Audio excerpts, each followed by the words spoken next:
The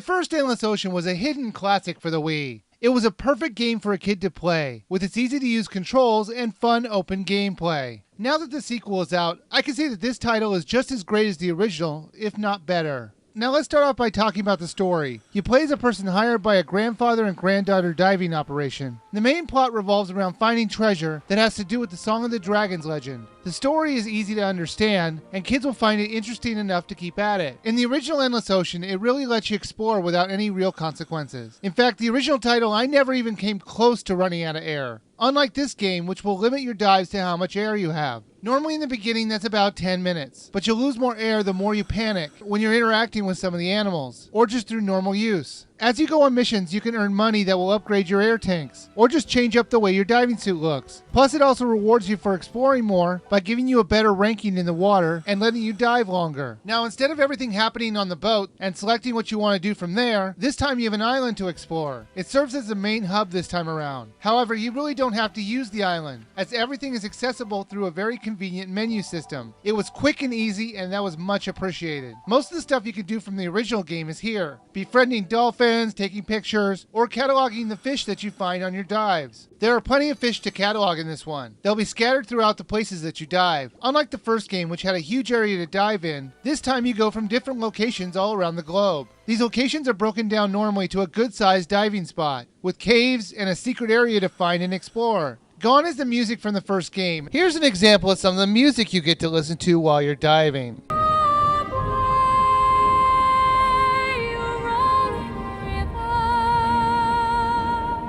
Compare that to the normal kind of background music that you get to listen to this time.